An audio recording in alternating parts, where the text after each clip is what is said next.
अस्सलाम वालेकुम। Artificial intelligence के एल्गोरिथम्स में आज हम डिस्कस करेंगे बीम सर्च को। बीम सर्च एक ह्यूरिस्टिक सर्च एल्गोरिथम है जो आर्टिफिशियल इंटेलिजेंस में लार्ज जो स्पेस में ना सबसे बेहतरीन रास्ता ढूंढने के लिए इस्तेमाल होता है। ये बेस्ट फर्स्ट सर्च का ना एक मॉडिफाइड वर्जन है जो फिक्स्ड विड्थ होती है ना कंस्ट्रेंट्स का यूज़ करके वो अपने पाथ को सेलेक्ट करता है। इसका मतलब होता है कि हम इसमें हर एक नोड्स को चेक नहीं करते, हम किसी उसमें से सिर्फ जो बेस्ट नोड्स होते हैं हम उसको चूज़ करते हैं। उसमें हमें बीम वैल्यू दी होती है कि आपने इतने नोड्स को चूज़ करना है, बेस्ट इतने नोड्स को चूज़ करना है ताकि आप अपने पाथ को सिलेक्ट कर सकें। तो इससे फर्दर हमारे पास इसके की फीचर्स आ जाते हैं। ह्यूरिस्टिक एवेलुएशन का यूज़ करता है कि हमें सर्चिंग को गाइड करने के लिए सिर्फ टॉप के प्रोमिसिंग नोड्स पर लेवल सेलेक्ट करता है। मतलब कि हमारे पास के होता है, एक एन होता है, एक बीटा होता है। ये तीनों हमारे पास सेम ही चीज़ है, इसको हम कहते हैं बीम वैल्यू। हमें बीम वैल्यू दी होती है ग्राफ के अंदर से, तो उसे हमें कहा होता है कि आपने इन दो वैल्यूज़ को या तीन वैल्यूज़ को ही देख के तो आपने अपने नोड्स को सिलेक्ट करना है जो कि बेस्ट होंगे। फिर एफिशिएंट होता है क्योंकि ये मेमोरी यूसेज को कम करता है। जैसे ही हम अपने नोड्स को हटाएंगे, बाकियों को डिस्कार्ड करेंगे बीम वैल्यू को यूज़ करके, तो हमारी मेमोरी कम लगेगी। फिर इसका मतलब जो बेसिक हम कंसेप्ट देखें तो इसमें हमारे पास यही आ जाता है कि ये बीम का उसका बेस्ट फर्स्ट सर्च का ग्राफ है, उसका मॉडिफाइड वर्जन है। तो उसमें हम क्या करते थे, उसमें हम सारे नोड्स को लेके चलते थे बेस्ट में, ठीक है। तो उसी में हम जो सा हमारे पास वैल्यू आती थी उसकी ह्यूरिस्टिक वैल्यू, उसको हम निकाल के तो फिर हम उसको आगे फर्दर लेके चलते थे। तो इसमें हम अगर एल्गोरिथम देखें तो ये कैसे काम करता है। स्टार्ट नोड से हम सर्च को स्टार्ट करते हैं, फिर हम करंट नोड के जो चिल्ड्रन होते हैं ना उसको जो हमने एक्सपेंड किए होते हैं, ठीक है, एक्सपेंड किए होते हैं उनको हम ह्यूरिस्टिक फंक्शन से एवेलुएट करते हैं। फिर हम क्या करते हैं, टॉप के जो नोड्स होते हैं उनको सेलेक्ट करते हैं, मतलब कि जो बीम की हमारे पास वैल्यू या विड्थ दी होती है ना हम उसको यूज़ करते हैं। फिर बाकी जो हमारे पास अदर नोड्स होते हैं ना उसको हम डिस्कार्ड करते हैं, और प्रोसेस में जो यूज़ होने वाले हमारे पास नोड्स होते हैं ना उसको हम सेलेक्ट करते हैं। फिर इसी तरह हम ऐसे चलते रहते हैं जब तक हमें अपना करंट नोड नहीं मिल जाता है, मतलब गोल वाला जो नोड होता है वो नहीं मिल जाता।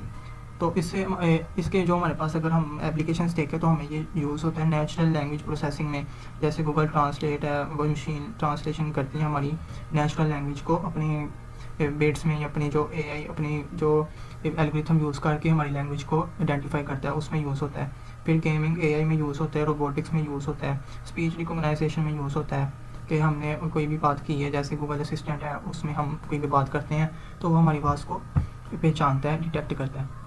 इसमें हमारे पास एक एग्जांपल है जिसमें हमें बीम वैल्यू दी गई है। जैसे मैंने पहले बताया था के, एन और बीटा ये तीनों सेम ही चीज़ है, ठीक है। ये हमें वैल्यूज़ दी होती है, चाहे वो 2 होंगी चाहे वो 3 होंगी, तो ये हमें वैल्यूज़ दी हैं। हमारे पास ये ग्राफ है, ट्री है, सॉरी ये हमारे पास ट्री दिया गया है। इसमें हमने स्टार्टिंग करनी है एस से, और हमारा गोल क्या है जी तक। हमने एस से लेकर जी तक जाना है। अब हमने क्या करना है, इससे पहले सबसे पहले हमने पहला नोड लिया, ठीक है। हमारे पास ये ह्यूरिस्टिक वैल्यूज़ ऊपर दी गई हैं। अगर ह्यूरिस्टिक वैल्यूज़ नहीं होंगी तो हमें मालूम करनी पड़ेंगी, हमें मिसाल के तौर पर हमें ह्यूरिस्टिक वैल्यूज़ इस साइड पे दी होंगी हर एक नोड की, ठीक है।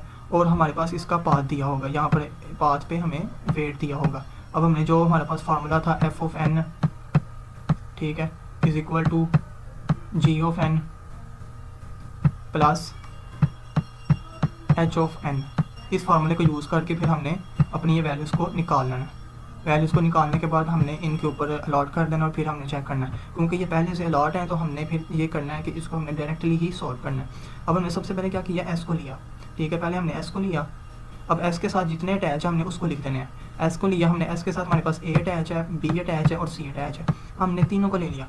अब इन तीनों में से देखना कि हमारे पास जो सबसे बेस्ट है ना, ठीक है, जो हमारे पास सबसे बेस्ट है जिसकी हमने क्या करनी है, जो जिसकी हमारे पास कॉस्ट कम है उसको हमने लेना है। अब कितने लेने हैं, हमें ये बीम की वैल्यू यूज़ करनी पड़ेगी। बीम की वैल्यू हमारे पास कितनी है, 2। अब हमने इन तीनों में से कोई से 2 ऐसे यूज़ करने हैं जिनकी वैल्यू सबसे कम है। और एक हमारे पास बी है और एक हमारे पास सी है, ठीक है। ये 2 हमारे पास सिलेक्ट हो गए, और बाकी फिर ये वाला हमारे पास क्या हो गया, डिस्कार्ड हो गया। अगर ये वाला डिस्कार्ड होगा तो फिर ऑब्वियसली आगे वाला जितना हिस्सा होगा वो सारा यूजेबल नहीं होगा। अब हमने बी और सी को लिया।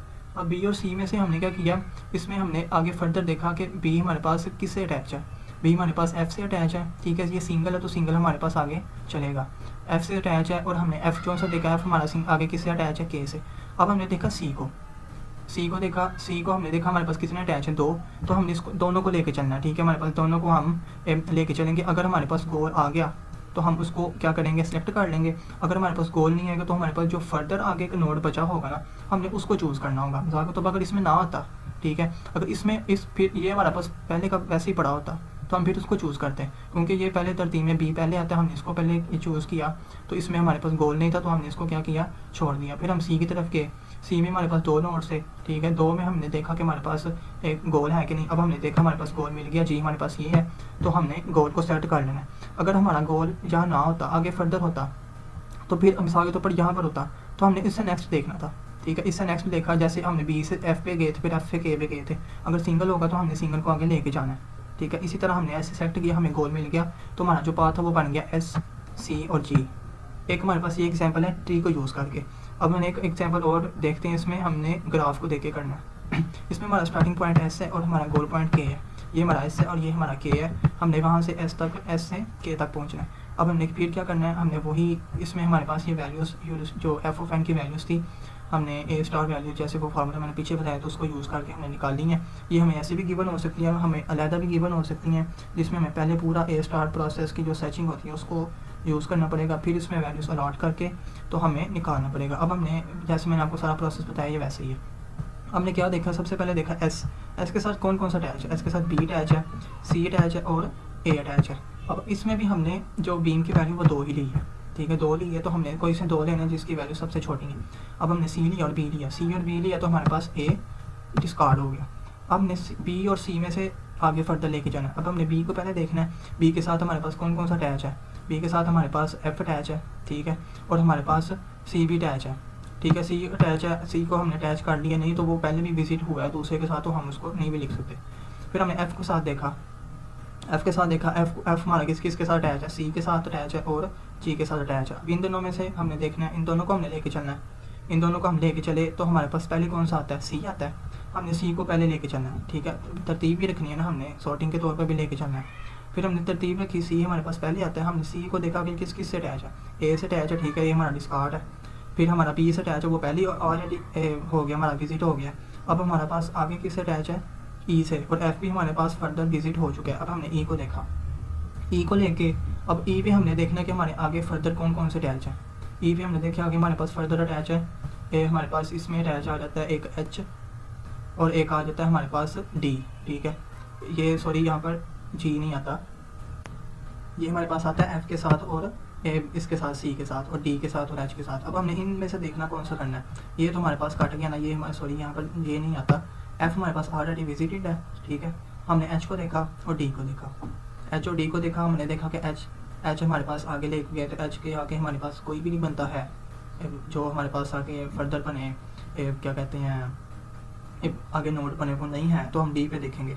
डी पर गए हम, अब डी में से हमने सिंगल है तो हमने सिंगल को लेके चलना है, डी पर गए हमारे पास, फिर हम डी से आगे किस पे गए, आई पे, तो आई पे हमारे पास आगे कोई भी फर्दर नहीं बचा है, तो हम क्या करेंगे, बी से हम गए एफ पे, जो हमारे पास बच गया हम उसको लेके चलेंगे। अब हम एफ पर थे तो हम एफ पर किससे आए, पहले जी पे आए, फिर जी से हम कहाँ पर आए, एक जे पे, और जे हमारे पास सिंगल किस से अटैच है, एक एच से अटैच है, ठीक है, और एक के से अटैच है।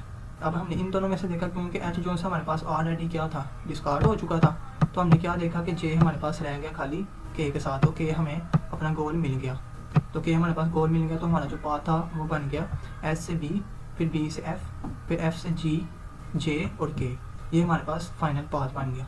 तो इसी तरह हम ग्राफ को भी यूज़ कर सकते हैं। ग्राफ को अगर हम देखेंगे तो हमारा एंड पे हमारा ऐसे ही सिंगल करके ट्री ही बनता है, ठीक है।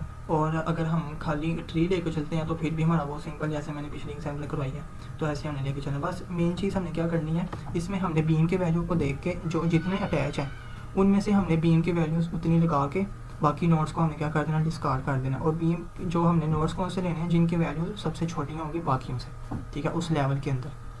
तो फिर हमने उससे फर्दर आके देखने कितने अटैच है, फिर उनको हमने लेके जाना, उनमें से जितने डिस्कार्ड होते हैं हमने वो कर देना, और बाकी अगर डिस्कार्ड नहीं होते तो हमने उसको ऐसे ही फर्दर लेके चलते रहना। तो फिर इसी तरह हम जैसे ही इसको फर्दर आगे लेके चलते रहे, और यहाँ वाला हमारा जो हिस्सा था वो डिस्कार्ड हो गया था, और ना और ये भी था कि हमारा इससे आगे फर्दर कोई नोड मिड ही नहीं था रहा, तो हमने इसको ऐसे ही छोड़ दिया। और एक ये भी हो सकता था कि हमारा यहाँ पर अगर चलता तो डी से आई और आई से हमारे पास एल पे आता और एल से के पे आता, क्योंकि हमारे पास जो पहले ही उस तरफ से हमें अपना गोल मिल गया था, तो हमने सिर्फ उसी को ही अपना पाथ मान लिया था। तो इसमें कंफ्यूज नहीं होना है कि आपने आई या एल से अगर मिलता है तो हमने यहाँ से क्यों नहीं लिया, हम वहाँ से ले सकते हैं, लेकिन क्योंकि हमें इस तरफ से अपना पाथ पहले मिल चुका था जो गोल था हमारा, तो फिर हमने इसको ही कंसीडर कर लिया, इसलिए हमारा ये सारा पाथ एक जो सा वो वैलिड था एस से लेकर के तक के लिए। तो ये सारा कंसेप्ट हमारा आ जाता है बीम सर्चिंग के अंदर। Thank you.